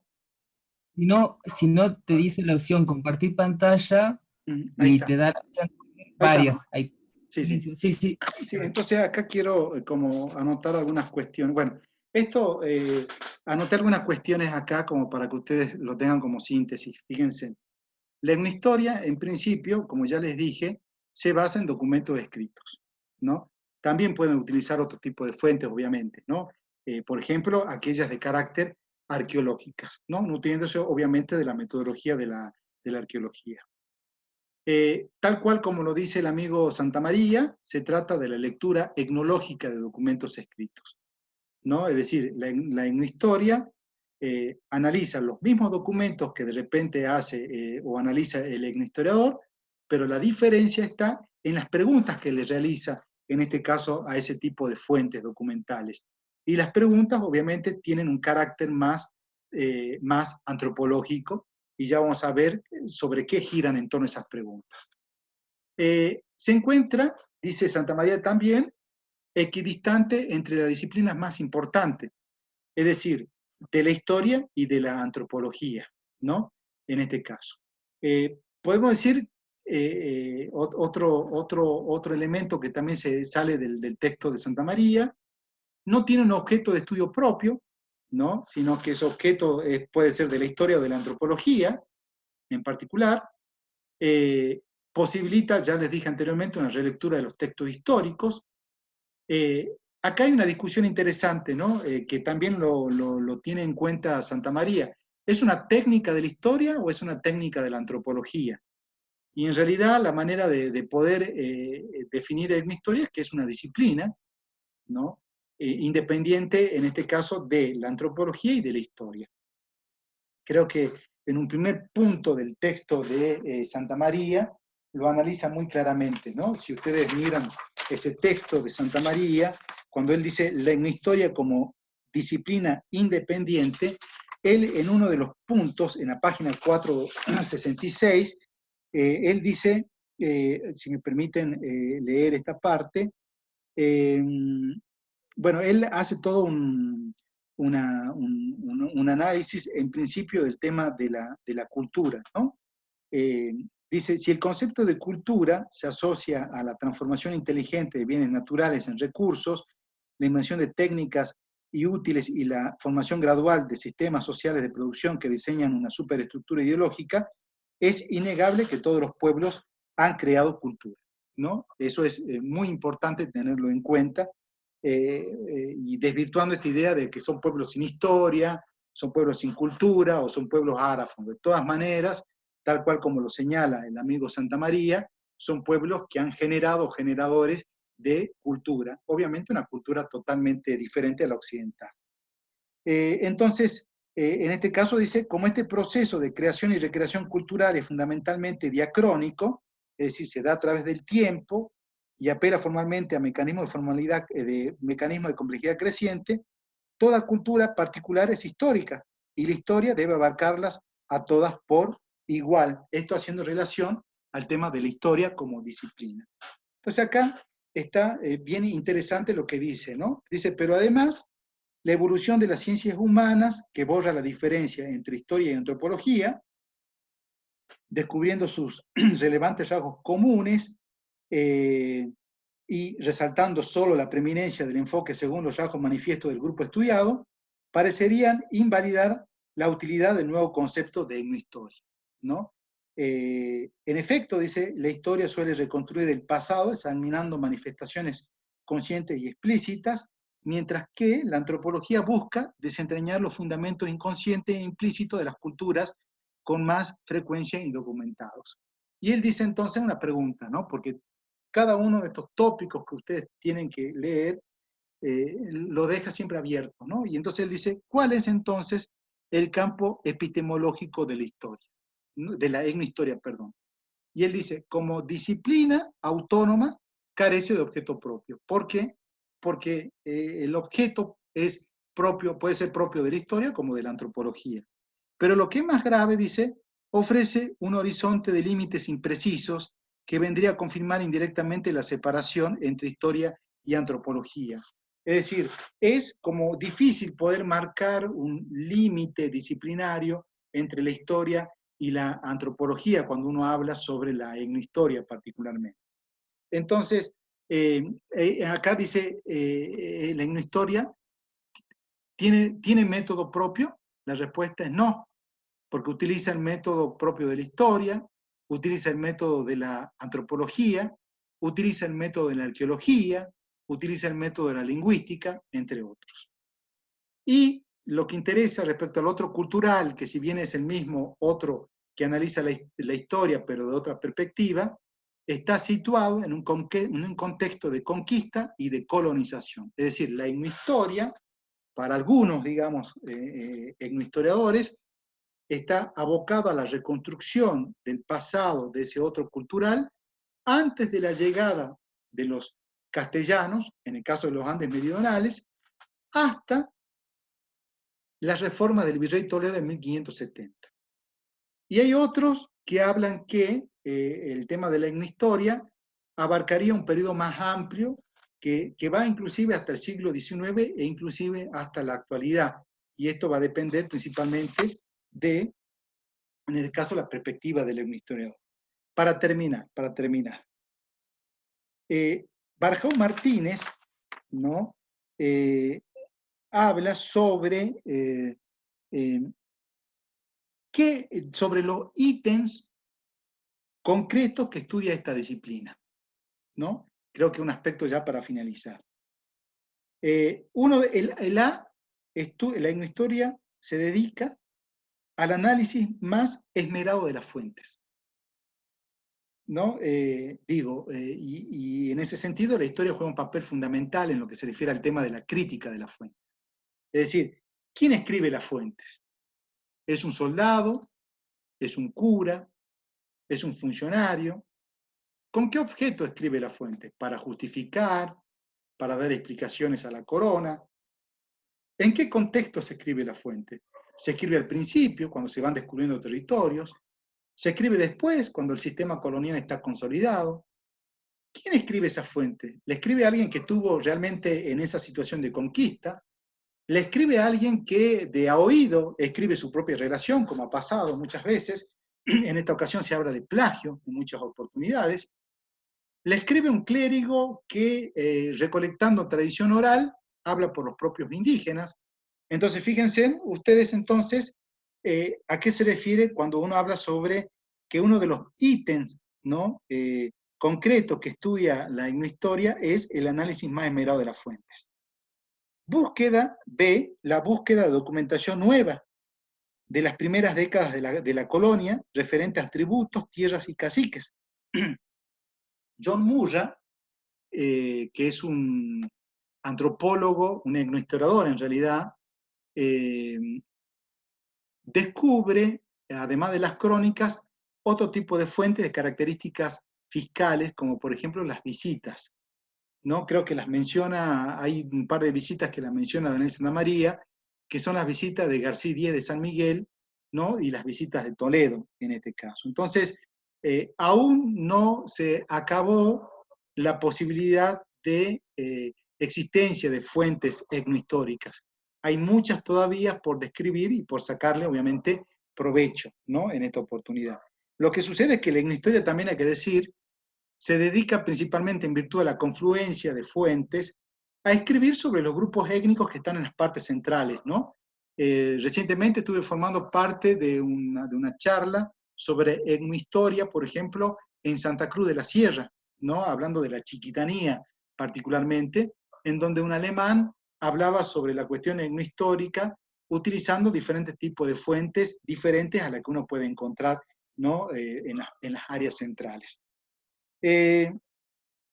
Dice, descubrir, la etnohistoria se dedica a descubrir ideas que revelan los términos de la propia visión indígena del mundo y de la sociedad por medio del análisis lingüístico de los escritos en lengua indígena, ¿no? Ahí aparece la lingüística. Bueno, y acá, para terminar, dice, el etnohistoriador, pues, resultó ser simultáneamente una suerte de antropólogo de archivo y de historiador de la cultura, ¿no? Esa es también una linda definición del etnohistoriador. El etnohistoriador, pues, dice, resultó ser simultáneamente una suerte de antropólogo de archivo y de historiador de la cultura. Y el carácter multidisciplinario de su proceder estuvo presente desde un principio, ¿no? Y acá tenían como una última parte de este texto. Bueno, la etnohistoria, por ejemplo, trata de descubrir la visión del mundo indígena, ¿no? El punto de vista del grupo dominado en la situación de contacto, fíjense, corregir la versión natural y humanamente etnocentrista de los estudiantes. Perdón, de los estudiantes, no, de los españoles, de los españoles.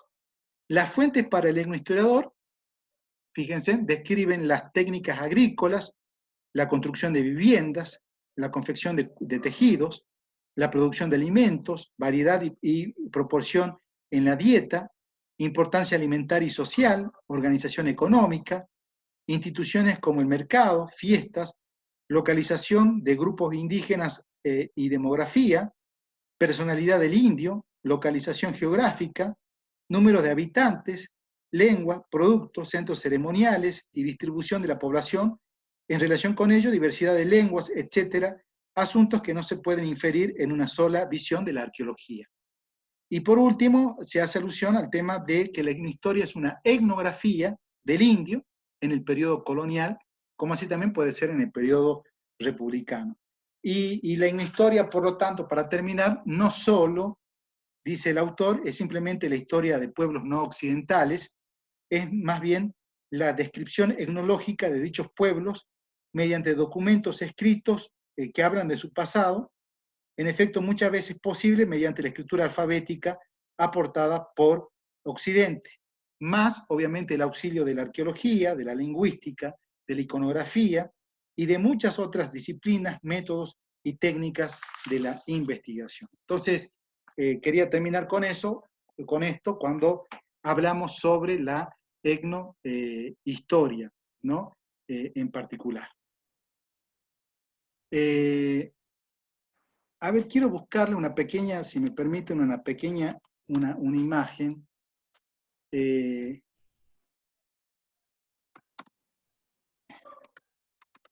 A ver si la tengo acá y ya se las muestro.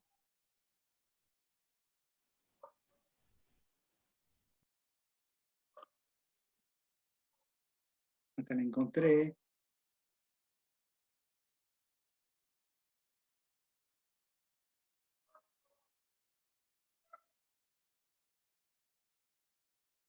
Bueno, no se ve muy bien, pero igual se las muestro.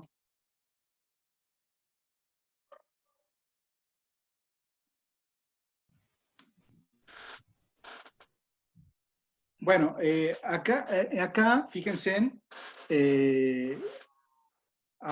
esta es una pintura de Diego Rivera, ¿no? Ustedes saben que Diego Rivera ¿no? Ha pintado una serie de murales muy importantes en México, como también en New York, si no me equivoco, y fue el marido de Frida en su tiempo. Y él pinta este cuadro que habla sobre el mercado de Tlatelolco. Y para pintarlo, fíjense, como dice acá, el pintor se basó en crónicas españolas para plasmar la identidad del mercado en su famoso mural. Estoy hablando de una fuente que muy bien puede ser de carácter etnohistórica, digamos, se quiere, porque muestra los diferentes tipos de prácticas que en términos económicos se podía observar en el mundo azteca antes de la llegada de, en este caso, de los españoles, ¿no? Antes de que Cortés conquistara, digamos, Tenochtitlán. Al fondo, lo que ustedes pueden ver precisamente es la ciudad de Tenochtitlán, y acá pueden advertir como diferentes tipos de actividades y de productos que se comercializaban precisamente en ese mercado. Este de acá es la figura central del mercado, dado que es como una especie de administrador, es el que está viendo, el que está regulando las diversas actividades de intercambio que se dan precisamente en ese contexto, ¿no? Y verán gente que están llevando diferentes tipos de objetos, ¿no? Diferentes tipos de productos, ¿no? Se ve pequeño, pero bueno, lo que interesa particularmente es mostrarles en principio aquí una imagen que puede servir de referencia para la construcción de un trabajo de tinte etnohistórico. Y permítame una más, así no los aburro, voy a buscar, a ver si la encuentro. A ver,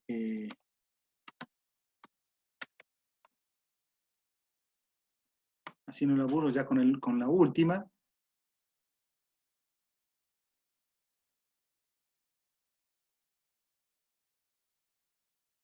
Ahí está. Bueno, esta imagen se llama la Virgen del Cerro, ¿no? Todo el mundo que va a Potosí, acá en Bolivia, puede comprar esas láminas, ¿no? De la famosa imagen. Si ustedes miran, en primer lugar, es el Cerro Rico de Potosí. Ahí, en la parte superior, podrán observar, digamos, si quiere, el poder celestial, ¿no? Y en la parte de abajo podrán observar el mundo y el poder terrenal, digamos, se quiere. Autoridades que están vinculadas con el mundo de lo político, digamos, si se quiere, que son el rey y la reina, y por otro lado, obviamente, las autoridades eclesiásticas. en la parte de arriba también pueden observar la idea de la Santísima Trinidad, ¿no? ¿Verdad o no? Padre, Hijo y Espíritu Santo, las tres personas distintas, pero un solo Dios verdadero. Y lo que están haciendo es coronar, ¿no?, a la Virgen María, que está representada, digamos, en este cerro. También hay elementos, esta pintura pertenece al barroco, pueden observar también elementos relacionados con el mundo andino que han aparecido aquí precisamente en esta pintura, por ejemplo, el sol y la luna, ¿ven? El sol y la luna. Y también, si ustedes miran y tienen la posibilidad de mirarlo de repente en sus casas con más tranquilidad, donde está el mundo, arribita, hay un inca, dicen que es Huayna Cápac, ¿no? Ese inca, es decir, que hay elementos, ¿no?, tanto del mundo cristiano, digamos, se quiere, como elementos propios del mundo andino que aparecen en esta pintura y que muy bien reflejan, en principio, características de ese mundo andino, ¿no? Muy bien. ¿Preguntas? ¿Hay alguna pregunta, Agustín, ahí en el chat? Había varias. Sí, a Sí, ver. había varias. Si el que quiere puede activar el micrófono, si no, yo más o menos anoté algunas preguntas que dijeron que era si es lo mismo la historia y la antropología, cuál es el sentido de estudiarla con la misma historia, fueron una de las preguntas. Bueno, está Esa dicho fue que una. no, digamos, ¿no? Son dos disciplinas totalmente diferentes, tanto la historia como la antropología, que se diferencian en términos metodológicos, y su objeto de estudio también es totalmente distinto, ¿no? Mientras una se dedica al estudio del pasado de las sociedades, el tema de la antropología se dedica al estudio de los indígenas situados en el contexto contemporáneo. El tema es que la historia aparece en el medio, dijimos en términos de Santa María, es equidistante entre la antropología y la historia, y retoma la metodología de ambos para estudiar un objeto de estudio que es el otro cultural, situado en una situación de contacto cultural en el contexto de la conquista y colonización de América. Ujú. Bueno, había otra pregunta justamente, ¿puedes repetir la diferencia entre historia y antropología? Bueno, Bueno, eso ya lo dije, digamos, ¿no? Le voy a colgar en todo caso el PowerPoint también para que lo tengan. sí, también, bueno, hubo un comentario que dice, entonces sí hay que tener las correlativas, es evidente. Eh, eh, bueno, es el gran problema sí, acá, ¿no? En en la realidad no, universidad y ¿no? En realidad se dejó sin efecto el tema de las correlativas en esta cohorte. por los contenidos hablamos, ¿no? Mm. Justamente por eso lo están diciendo, por los contenidos, que es un gran problema para los que no tienen formación en ciencias sociales o no tuvieran las posibilidades. No, después no vuelven a preguntar del práctico, etcétera. ¿Qué preguntan del práctico? Vamos al práctico, así terminamos. ¿Qué preguntan del práctico? Bueno, el práctico pregunta sobre el punto 3 que no ¿Qué pasa? entendieron el afiche, por ejemplo. Bueno, el afiche es fácil. A ver, eh, a ver si abro acá y se los Por ahí, comparto. bueno, es un término más que lo utilizamos en TIC o cuando damos comunicación digital. Capaz que ellos se marean un poco, pero bueno. Bueno, Canva Canva es un lienzo, o también puede ser un afiche o un flyer, como quieran ustedes. Y en esta oportunidad yo utilizo www.canva.com, como pueden observar, ¿no? ¿Verdad? Ahí. Entonces, en esta apps, o también lo pueden bajar, que puede ser bajado en la computadora, como así también en un teléfono, tiene como diferentes tipos de formatos, ¿no? Como para poder editarlos, ¿no? Por ejemplo, tiene acá post para Instagram, para redes sociales, póster, que creo que ahí entra nuestra famosa etnohistoria. Por ejemplo, yo voy a abrir una, cualquiera, ¿no? Para que ustedes vean. Abro una de esas. Entonces, en este afiche o en este flyer deben aparecer los principales conceptos relacionados con el tema de la etnohistoria, ¿no? Entonces ahí se abrió. Entonces es fácil. Por ejemplo, si yo hago doble clic acá, ¿no? Y puedo borrar, puedo poner lo que yo desee, ¿no? A ver si se pone, ahí está. Voy a borrar lo que no me sirve. EGNU historia. ¿Ven? Entonces voy acomodando y voy agregando las palabras que yo deseo, hasta lo puedo achicar si quiero esto de acá, que está en 159, lo voy a hacer mucho más pequeño, 80, 60, ahí está. ¿Ven? Dijimos por ejemplo, si ustedes quieren poner acá la EGNU historia, por decirle, estoy poniendo, ¿no? Por ejemplo, disciplina de reciente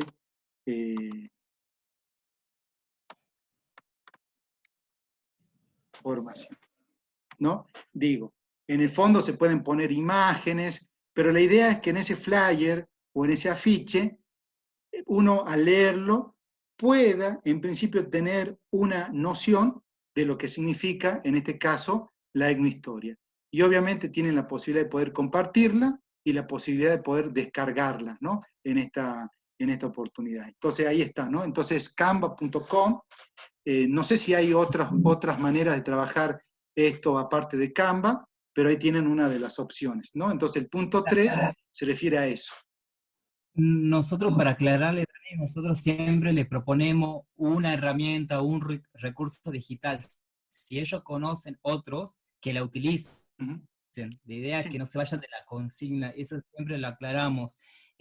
Bueno, creo que terminamos la parte teórica, ¿verdad? Sí, también pueden trabajar en Word, si quieren, y pueden hacerse su propio lienzo. Es decir, ya ustedes me imagino que saben manejar. No necesariamente puede ser Canva, sino también pueden ser Word. Cuestión que quede una cosa presentable y bonita. La idea de trabajar Canva o en todo caso Word es que ustedes comiencen a conceptualizar, ¿no? Qué se entiende por etnohistoria, su metodología, su objeto de estudio, para que luego puedan reflexionar sobre la misma. ¿Sí? ¿Querías decir algo más, Agustín? Sí, bueno, tenía un ejemplo de práctico del año pasado, ¿sí? Para mostrarle, para que ellos vean y conozcan y se adelanten lo que va a ser la materia, qué es lo que producimos. Por cada trabajo práctico siempre le pedimos alguna actividad sencilla que después eso va a ser el cúmulo, lo sumativo del gran práctico o del gran parcial, como lo hicimos el año pasado. Y también ahora le dejé yo ahí un link mientras que vos hablabas sobre un paddle, ¿sí? Lo comparto la pantalla para que ellos vean, voy compartiendo, para que ellos vayan respondiendo, ¿sí? En base, ¿dónde estoy yo? Acá, ¿sí? En base a lo que vos fuiste hablando ahora sobre la etnohistoria y también de algunos conceptos que vamos a ir viendo o algunas actividades que vamos a ir viendo a lo largo y a lo ancho de la materia, ¿sí? Ahí están completando algunos, aunque esto nos va a servir de registro para saber qué conocimientos previos tienen, dónde hay que afianzar, ¿sí? Bueno, son Buenísimo. preguntitas que queremos conocer. Sí, porque esto lo vamos a ir desarrollando durante toda la materia. La primera pregunta dice, en historia, ¿qué es? La segunda, ¿cuál es la relación de una historia con ciencia de la comunicación? Tres, ¿podemos nombrar la diferencia entre interculturalidad, multiculturalidad, pluriculturalidad? ¿Qué conozco sobre los pueblos originarios de Salta? ¿Dónde están localizados? 5. ¿Sabes cuántas comunidades originarias hay en Salta? 6. ¿Existe una diversidad lingüística en los pueblos originarios? ¿Sabes la cantidad de lengua materna? Bueno, son preguntitas para saber qué saben, ¿sí?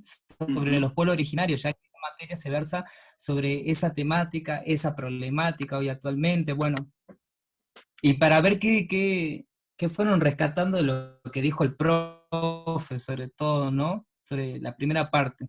Eh, bueno, ahí van respondiendo, tiene que haber más o menos casi 200 respuestas. Acá le pueden agregar foto, Que collage. sea eso en todo caso, ya me están por cortar, digamos, la conexión, Agus, que sea la Sí, participación en ese Padlet la asistencia, ¿no? Así que tienen que poner nombre y apellido. exacto, sí, sí. Ahí está, eso ya lo mandé al grupo de WhatsApp, bueno, ya está acá también. lo vuelvo a mandar también el link, así que bueno, esperamos esa respuesta y bueno. Bueno. mm, Ah, ¿Le parece? sí. Agus, vamos terminando ya porque ya me están pidiendo el aula. Sí, sí, buenísimo. Bueno, entonces yo le voy a compartir, digamos, un power sobre los trabajos prácticos que ya hemos visto el año pasado, imágenes interactivas, revista interactiva, así que lo ideal es que para cerrar y que ustedes busquen video, imágenes que tengan relacionado a los pueblos originarios, que en base de eso vamos a irle pidiendo a clase para que ustedes hagan infografía, revista, video, pizarra digital, etcétera. Así que bueno, Bueno, eso sería todo. ok. Dicen, la pregunta es, sí, efectivamente, hasta las 20 es la clase teórica. Ahora queda estas 2 horas para que ustedes puedan realizar la actividad práctica en sus casas, ¿no? Así que con tranquilidad, entonces, la actividad tiene que ser presentada hasta antes de las 22 horas, ¿no? Que es la actividad que colgué en lo que es el Classroom, ¿no? Entonces, nos despedimos ya, porque están pidiendo el tema del aula, y nos vemos la próxima semana, y mañana le estoy colgando las nuevas actividades. Así que bueno, hasta el próximo miércoles, chicos, le mando un abrazo. Chao, chao.